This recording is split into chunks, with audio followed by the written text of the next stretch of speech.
A ellos le importa la violencia. A nosotros debe importar la emancipación, los derechos y la libertad. Ellos decidieron que no era permitido nuestra existencia. Nosotros decidimos continuar. Siempre es tiempo de amor, porque nada puede detener la primavera del pueblo. Luchamos, resistimos, existimos, hasta que todos seamos libres para ser, vivir y amar.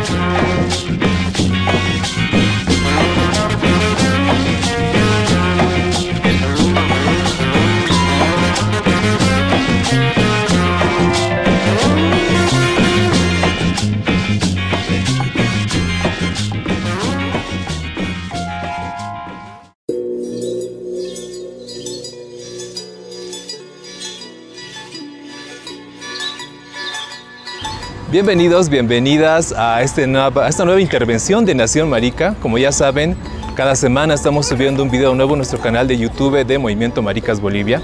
Y hoy estamos habitando la ciudad de La Paz, estos espacios en los cuales nosotras habitamos desde nuestras cuerpas, desde nuestras propuestas y también irrumpir el espacio público, ¿no? Esa es la idea de estas intervenciones callejeras. Y hoy estamos situadas en la zona sur de la ciudad de La Paz para hablar un poco de un tema muy interesante. Y para hablar de este tema, antes que les voy a adelantar, estamos en compañía de Luana Chávez. Ella es militante del colectivo LGBTIQ Sin Tierra. Luana, bienvenida a Nación Marica. Gracias, muchas gracias por la invitación. ¿Cómo te has sentido? Bien, muy bien. Me encanta el espacio, me encanta la propuesta y estoy muy contenta. Y Luana, nosotras siempre empezamos con esta pregunta que es tal vez muy recurrente, ¿no?, en nuestras invitadas. ¿Qué te parece habitar el espacio público con la gente mirando? ¿Cómo te sientes? Yo creo que el espacio público es para eso, para que estemos aquí, para que ocupemos. Las personas también están aquí, las personas se miran a donde pasan, a la calle, en la plaza. Entonces yo creo que ese es un espacio democrático, es un espacio para habitar. Y qué bueno que están aquí, qué bueno que nos están mirando, así también es decir que nos están escuchando de alguna forma. Así es. Y bueno, Luana, sabemos que viniste a Bolivia, vienes desde Brasil, en el marco del encuentro del ILGA, este evento que se hace a nivel regional, ¿no? Es por eso que hemos podido aprovechar tu presencia para poder hablar sobre una temática que tú estás trabajando con mucho trabajo, etcétera, ¿no? Y nosotros queremos saber mucho de ese tema. Pero antes, Luana, ¿desde dónde te enuncias? ¿Desde qué identidad étnica te enuncias? ¿Cómo manejas eso? Nosotras en Bolivia, como decimos, son las compañeras afrodescendientes, por ejemplo, ¿no? Entonces, desde tu cuerpo, desde tu racialidad, ¿desde dónde te enuncias? Bueno, yo soy una mujer lesbiana, yo soy una mujer negra, yo soy mamá, yo soy educadora popular, yo soy sin tierra, yo soy campesina, hago parte de un movimiento campesino en Brasil, es decir, que es el mayor movimiento popular que hay en Brasil. El próximo año hacemos 40 años de movimiento, entonces este es mi hogar, es mi casa, es mi base, es el movimiento campesino, de donde producimos la comida que alimenta a las personas en las ciudades, en todo el país. Es el movimiento que trabaja la cuestión de la transformación social, la cuestión de la tierra, del territorio, de la seguridad. Ese es mi espacio y que ahora más que nunca habla también de la diversidad. Es un logro que tenemos en el movimiento. Y Luana, ¿cuál es la situación de la población afro en Brasil? Para que nos dé un poco en panorama. La población afro en Brasil es una población marginalizada, muchas veces en muchos espacios, principalmente en las ciudades, en las periferias. Es la mayor población carceraria que hay en Brasil, porque la mayoría de las personas que están en situación de cárcel son personas negras, jóvenes, principalmente LGBTs, mujeres. Entonces, no tenemos tantas leyes, tantos derechos, el derecho, la ley sobre el racismo en Brasil no es así una ley que tiene mucha incidencia, porque ahora estamos logrando, porque tenemos un espacio de ministerio de los movimientos negros y también los pueblos originarios, lo que eso es súper bueno. Estamos cambiando la estructura de los ministerios del gobierno de Brasil, el Ministerio de Igualdad Racial. Entonces es un espacio para crear políticas públicas para la población negra que está en el campo, que está en la ciudad, para mejores condiciones de vida, pero todavía no es fácil. Hay mucho que lograr en Brasil después de 4 años que tuvimos desastrosos de un gobierno de extrema derecha que tenía sus discursos de odio en contra de las personas negras, en contra de las personas LGBTI, mujeres. Entonces empezamos nuevamente el trabajo. Es decir, que hay mucha esperanza y que el trabajo es muy duro todavía, pero estamos caminando con pasos cortos, pero muy firmes. Evidentemente este gobierno de Bolsonaro al que hace referencia fue un proceso donde se fue hacia atrás, ¿no? En todo este periodo. Y Luana, tú eres militante del colectivo LGBTIQ Sin Tierra. Coméntanos un poquito, ¿qué es el Movimiento Sin Tierra en Brasil? ¿Cómo se organiza? El Movimiento Sin Tierra en Brasil es un movimiento popular campesino que tiene como objetivo general tierra, reforma agraria popular y transformación social.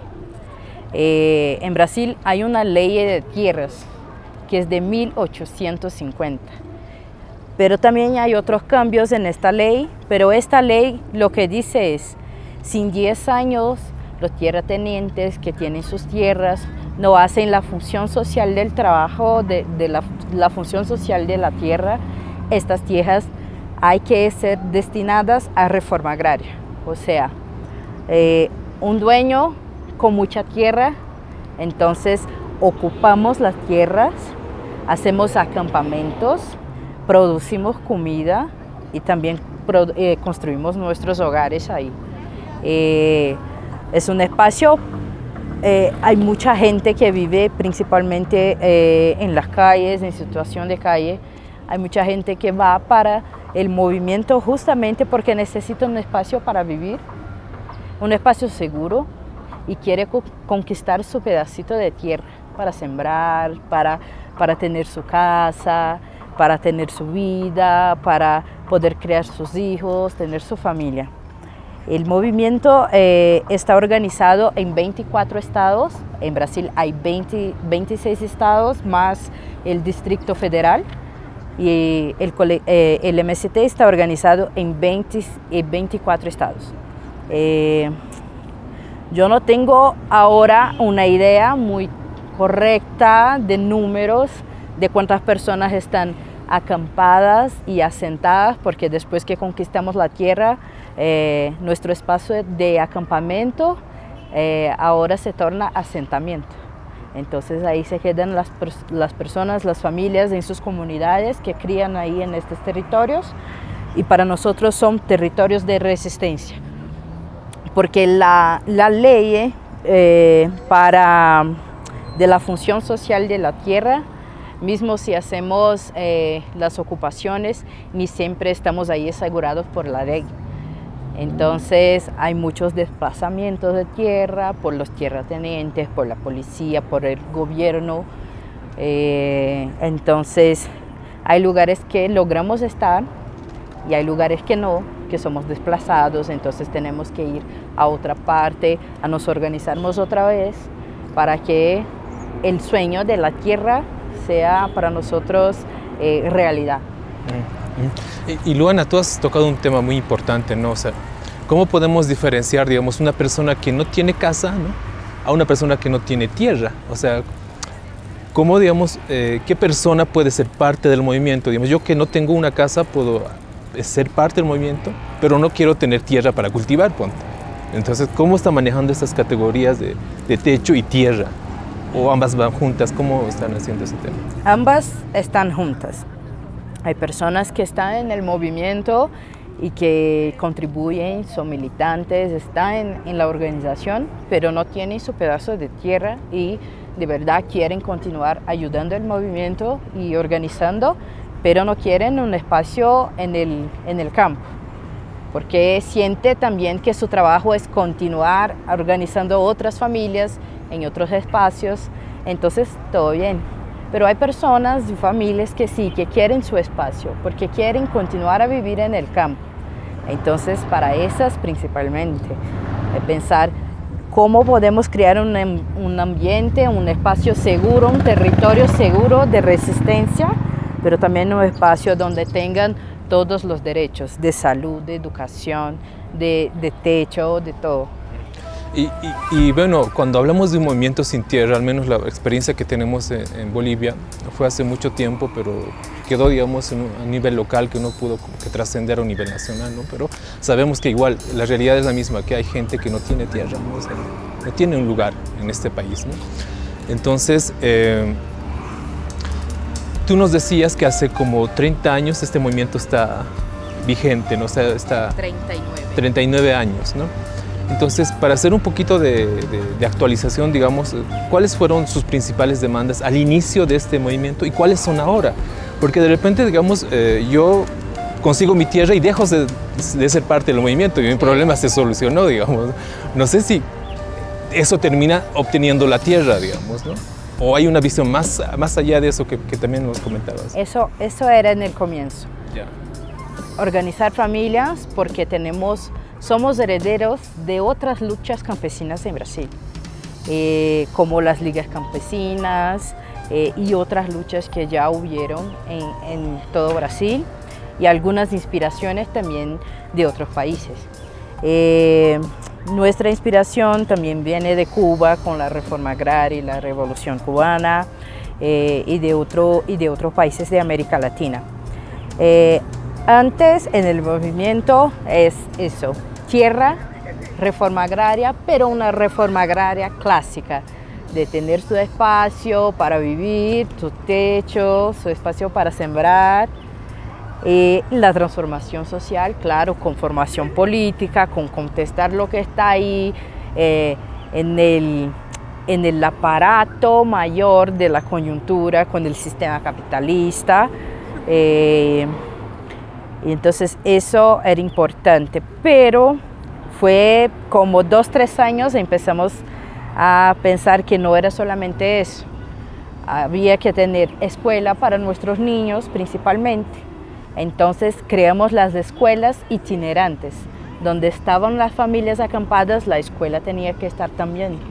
Entonces ahí tuvimos la necesidad de tener formación para profesores, para maestros, y que eso también tenía que ser un reto del MST.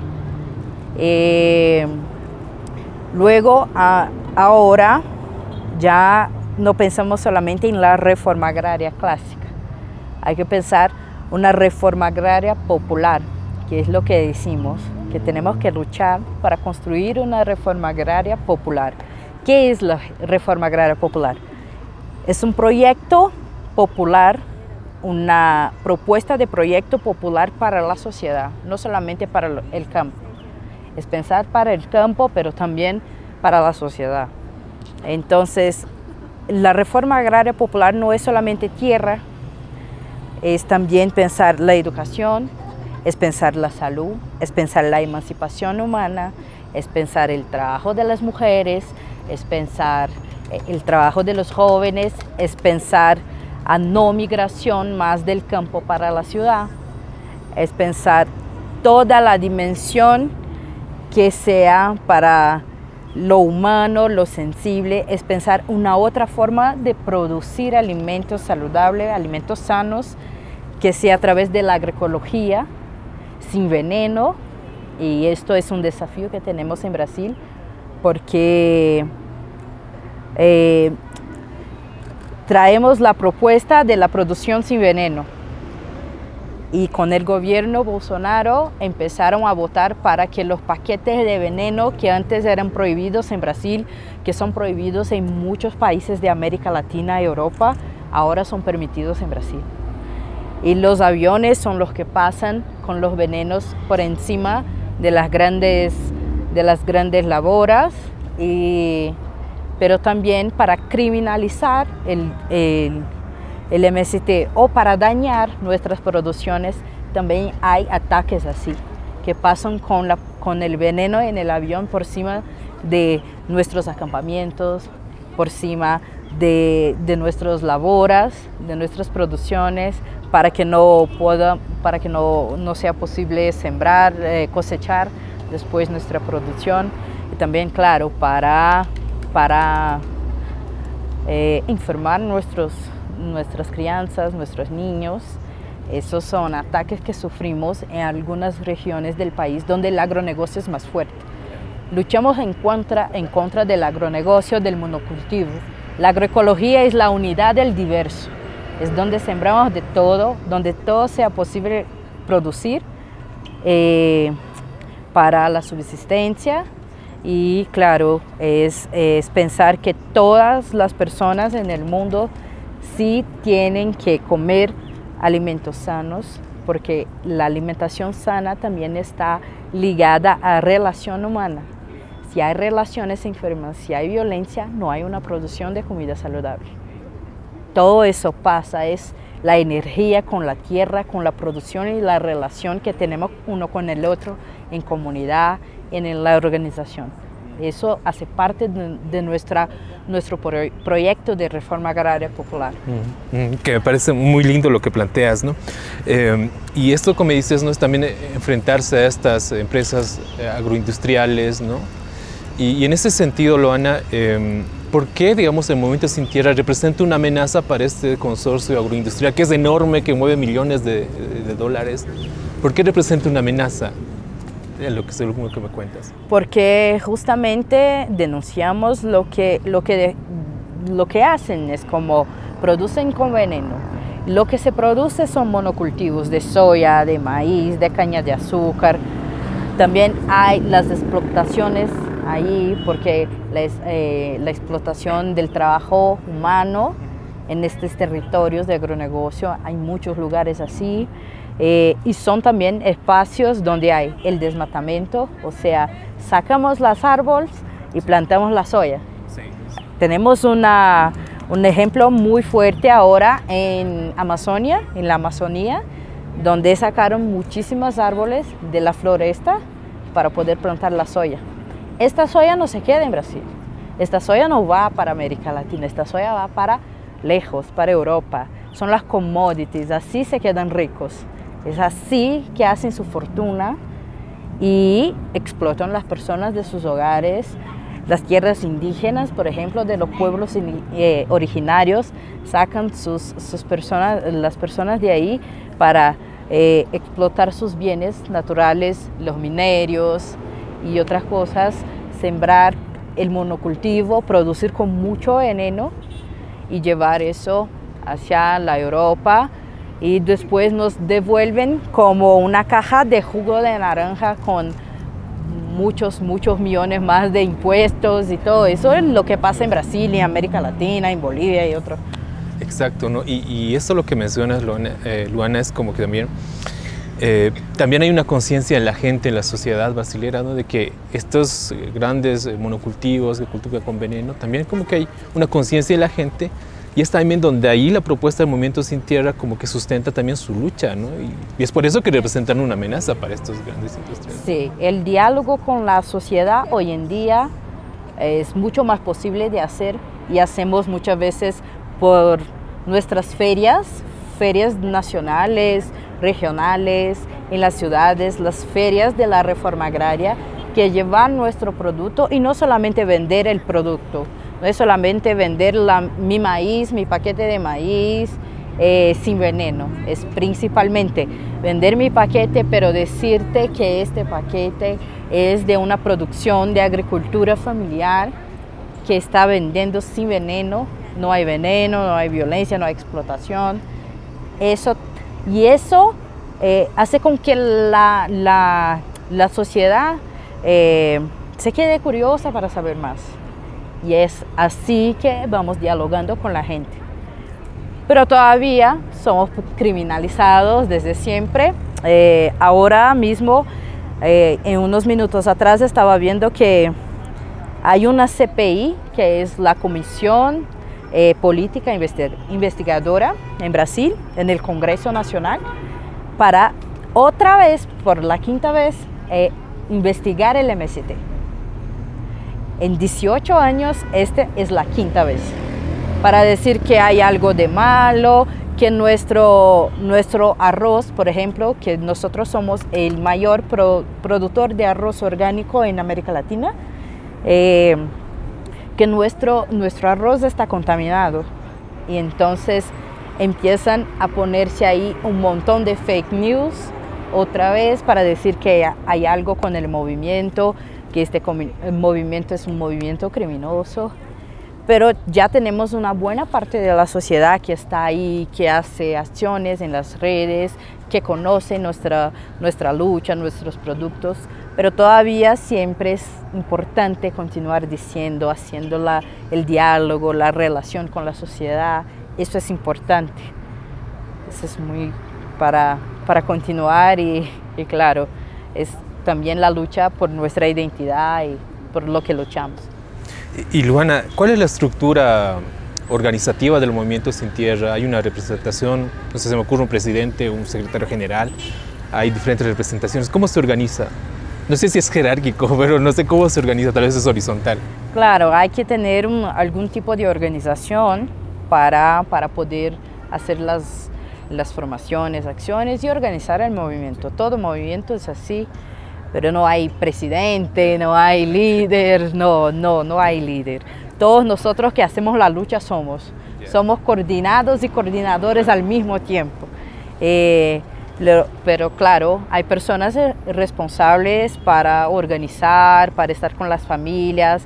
Yo soy educadora popular, entonces yo hago formaciones políticas con las personas, voy a los acampamentos, a los asentamientos, voy a las escuelas populares, voy a hablar con todos, así como hay muchos educadores, así como hay otras personas que trabajan con la relación internacional, con la salud, con la educación. Entonces nos dividimos en sectores y colectivos, que así es mejor para coordinar las cosas.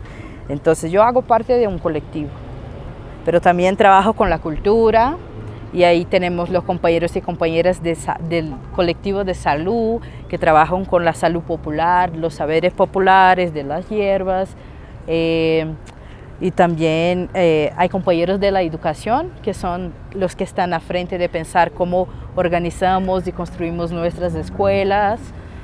Una escuela distinta que no sea la escuela que estamos ahí condicionados por el Estado, por ejemplo, por el gobierno, que es una escuela que no quiere que formemos personas pensantes, conscientes, que cuestionen la orden del gobierno o de cualquier cosa que sea de la estructura del capitalismo. Entonces, pensamos en escuelas con nuestra perspectiva de pensar la gente que está en el campo, a partir de nuestra realidad.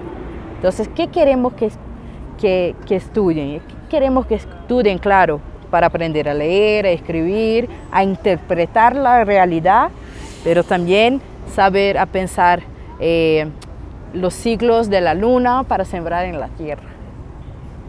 Algo que es importante porque es su realidad, porque vive ahí. Entonces, todo que implique en la realidad también hay que ser estudiado y hay que ser pensado.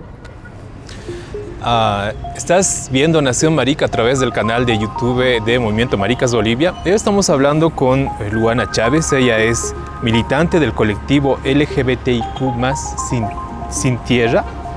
Y estamos hablando de territorio, acceso a la tierra, esta reforma agraria popular que planteas, que me parece muy interesante. Y ahora, Luana, en esta parte, ¿por qué la necesidad de crear un movimiento sin tierra LGBTIQ? ¿Por qué? ¿O por qué, digamos, cómo interseccionan eso, ¿no? O sea, ¿cómo están planteando este movimiento? Bueno, Es importante decir que estamos desde el comienzo del movimiento en cuanto a personas LGBTI. Pero sabemos que en la década de 80, 90 no era algo que era mucho, no eran luchas mucho visibles y la violencia también era mucha, tanto en la ciudad. Imagínate en el campo donde la cultura heteronormativa y el machismo y el patriarcado es algo mucho más fuerte, mucho más visible, con eso de la división sexual del trabajo. Entonces era mucho más difícil. En 2000 empezamos a organizar la estructura del movimiento para que de verdad sean todas las personas que estén ayudando a construir la organización. Entonces, antes lo que era un nombre solamente o un nombre, a veces una compañera, fue decidido que en todos los espacios donde hay territorios tenían que haber un compañero y una compañera para ser los dirigentes, los coordinadores, para ayudar a organizar la organización. Entonces, nuestro espacio del colectivo viene mucho de lo que también ayudamos a construir, pero también vimos cómo fue el espacio de construcción de las compañeras. Entonces, el colectivo de mujeres, el colectivo de género, empezó con esta lucha para que de modo que las compañeras estén en los espacios de decisión. Y entonces también cuando empezamos a hablar en 2013, sobre el colectivo, sobre personas y la diversidad sexual, las compañeras fueron las personas con quien nos ayudó a construir el colectivo. Entonces en 2013 empezamos a hacer reuniones, pero muy a escondidas todavía porque necesitábamos pensar.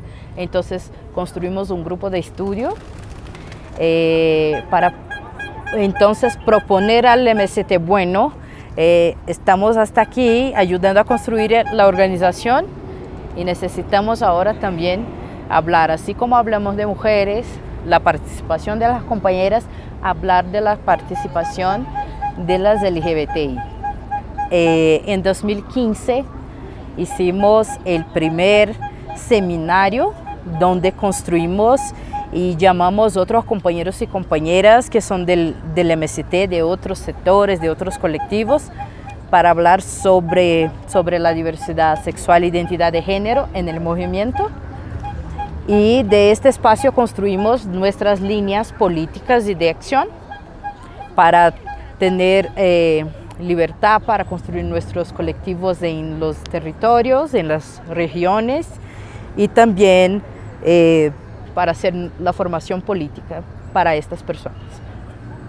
De hecho, eso fue muy bueno y en 2019 fue en realidad el año que conseguimos, en enero de 2019, fue el año que fuimos entonces homologados, como decimos así, o sea, tenemos un espacio, una silla, o como quiera llamar, pero tenemos un espacio en las decisiones del movimiento donde podemos hablar, donde somos escuchados, donde también ayudamos a tomar otras decisiones importantes de la organización, no solamente del colectivo. Entonces hacemos parte de esa junta directiva, digamos así, y también proponemos proyectos, proponemos acciones, cursos, y tenemos ahora también esto de ayudar a construir el movimiento, pero también pensar nuestras LGBTIs que están en el campo. Esto que me planteas es bien interesante porque tú dices que en el área rural, en el campo, existe todavía este binarismo, esta heteronormatividad, ¿no? Entonces, los compañeros, las compañeras, les compañeras, digamos, que quieren acceder a tierra, por ejemplo, se les da la tierra si son una sola persona, tienen que ser pareja, o sea, ¿estas demandas también están insertas ahí? No, hay... Te cuento esto porque en la realidad boliviana, o sea, por ejemplo, un compa que es marica, digamos, no puede tener, o la familia como que dice, no, tú para qué quieres tierra si no vas a procrear, ¿no? Entonces, le niegan el acceso a sus tierras, a sus terrenos y todo eso. No sé si esto también pasa en Movimiento Sin Tierra o tal vez estos conceptos tal vez. Nosotros todavía no tenemos una ley que dice que las personas con parejas LGBTI, las personas pueden tener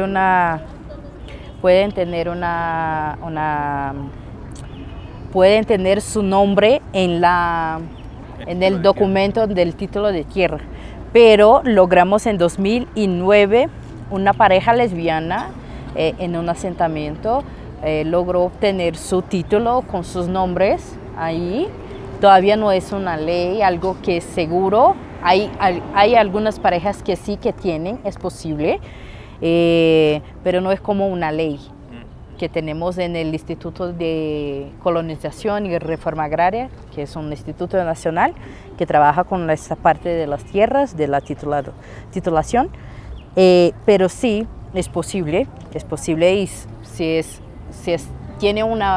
es una pareja, si no es, si es solo, todo puede sí conquistar tu tierra, si está en la organización, y eso es posible. Pero eso es una de nuestras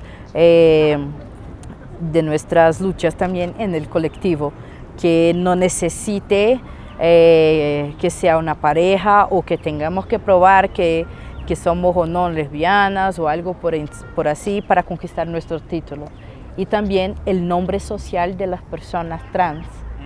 Esa es otra de nuestras reivindicaciones, que es para que sea tranquilo, que las personas trans puedan con su nombre social hacer su título de tierra.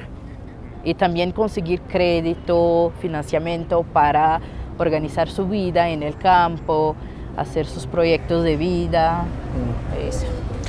Y Luana, al interior del Movimiento Sin Tierra, no sé si llamarlo fracción LGBTIQ, digamos, ¿no? O sea, como que siempre de alguna forma nos se han relegado al tema de género, al tema de hablar sobre patriarcado, feminismo. O sea, ¿ustedes también están trabajando con esos temas al interior del Movimiento Sin Tierra? ¿Cómo están aceptando esta propuesta de ustedes?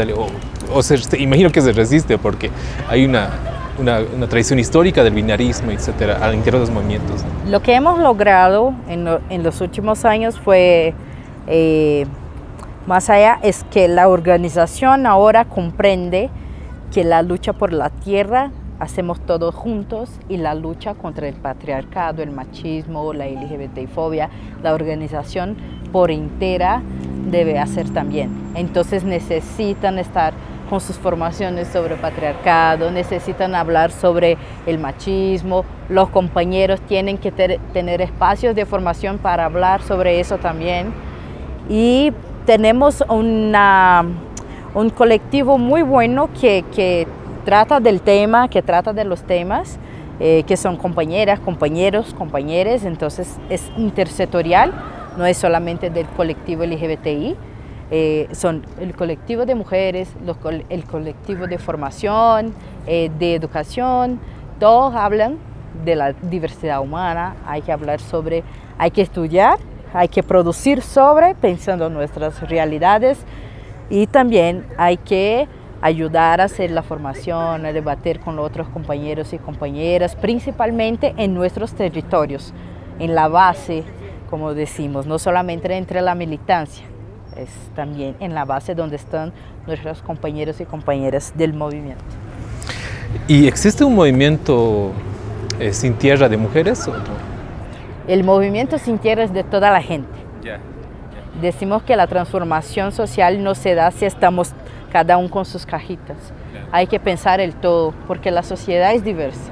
A partir del momento que percebemos, comprendemos que solo vamos a cambiar la sociedad si estamos pensando toda la gente que existe ahí y sus diversas posibilidades y sus formas de vivir, de ser y de amar, entonces sí vamos a empezar a hacer el cambio. Pero para eso necesitamos romper con la estructura que nos explota, que nos oprime, que es la estructura que el capitalismo necesita para caminar. qué es el machismo, qué es el racismo, qué es la violencia en contra de las mujeres, las personas LGBTI, los niños, y claro, una educación que piense la emancipación humana. No obstante, Luana, pero también hay una forma de mencionarse, digamos, que es el movimiento Sin Tierra LGBTIQ, digamos, ¿no?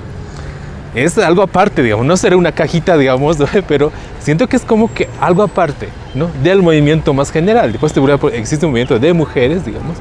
Entonces, ¿cómo esto entra? ¿Cómo esa dinámica está ahí inserta? Es que... Porque pareciera ser que siento que es político mencionarse del movimiento Sin Tierra LGBTIQ. Estás planteando muchas cosas ahí, ¿no? Sí. Para empezar, ¿qué están pidiendo, ¿no? Entonces, ¿cómo esto dialoga con el movimiento general, el movimiento LGBTIQ? Bueno, con el movimiento en general, el movimiento LGBTI en general, en Brasil, por ejemplo, tenemos muchas articulaciones y realizamos muchas cosas con otras organizaciones. Ahora en la pandemia, por ejemplo, porque como era el gobierno Bolsonaro, teníamos una ministra, que era la ministra de la familia, que era Damares, una seguidora de Bolsonaro. Y en estos espacios de ministerio tenemos un espacio que es el Consejo Nacional, que es algo instituido por el Ministerio de Derechos Humanos. Y bueno, en el gobierno Bolsonaro no tuvimos, se acabó este consejo. Entonces creamos el Consejo Nacional Popular LGBTI, que está nosotros, los campesinos, la Vía Campesina, el MST, y también están los movimientos de la ciudad, ABGLT, ANTRA, ABL, LBL, movimientos LGBTI de la izquierda, claro, pero que piensan el proceso de derechos humanos para la población LGBTI. Ahora, con el nuevo gobierno, con el Ministerio de Derechos Humanos otra vez, empezamos la construcción de este Consejo Institucional.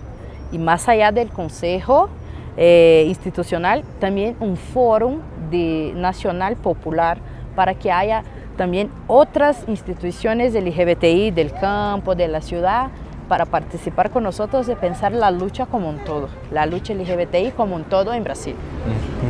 Y para ir finalizando, Luana, ¿cuál es el sujeto, la sujeta política del movimiento Sin Tierra LGBTIQ? ¿Quiénes son? ¿Son sujetos racializados, racializadas? Evidentemente, quienes no tienen acceso a la tierra, por ejemplo. ¿Cómo podemos describir este sujeto, sujeta político? Son sujetos que están en busca de derecho, son sujetos que están ayudando a hacer la transformación social, que están ayudando a hacer la transformación de la agricultura, pensando en un nuevo modo de producir comida sin veneno. Es un sujeto que estudia, que tiene la oportunidad de tener acceso a la universidad, a la alfabetización. Son sujetos, mujeres trans, hombres trans, intersexo, asexuales, lesbianas, gays, bisexuales. Son sujetos que son madres o padres también, que construyen sus familias, que construyen una familia comunidad, o sea, no estoy solo en este espacio, este es un espacio también colectivo. Es un sujeto pensante que cuestiona la orden binaria y heteronormativa de la sociedad y también de lo que está en el campo, porque el MST no está aislado. La cultura también está introyectada en las personas, la cultura machista, porque eso es algo que es de muchos años, de muchos siglos. Entonces, para romper con esta estructura, entonces estamos ahí también para pensar, para formar, para debatir, para escribir sobre nuestras memorias, nuestras historias, nuestras resistencias y también para luchar en contra de lo que está impuesto por ese sistema que solo quiere la violencia, le importa la violencia y a nosotros importa la emancipación, los derechos y la libertad para sermos, vivirnos y amarnos como quiero.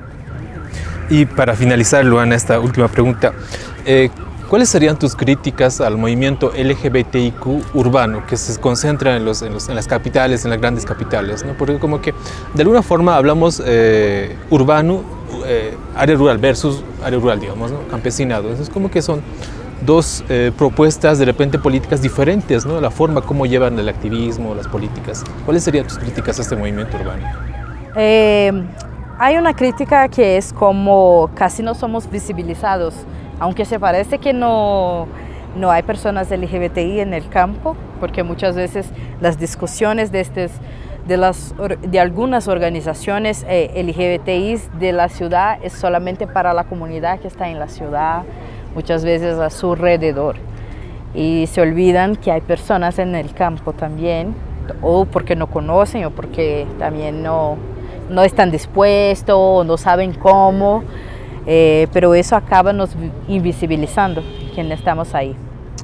Una otra crítica que hago es que si somos un movimiento LGBTI pensando en la diversidad humana, pensamos que queremos nuestros derechos, pensando que queremos políticas públicas, pensando que queremos caminar en las calles sin miedo,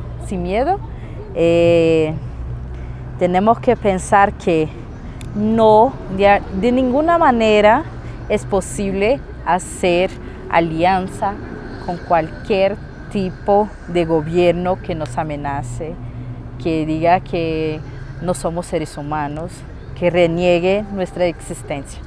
E infelizmente en Brasil, por ejemplo, hay sí algunas organizaciones que en el periodo de Bolsonaro, por ejemplo, estaban ahí haciendo articulaciones, se movilizando, se movimentando, haciendo discursos, complaciendo con el discurso de odio que hacía el candidato, el presidente, la ministra, que era importante la familia y los derechos de la mujer y del hogar. O sea, no sé si eso.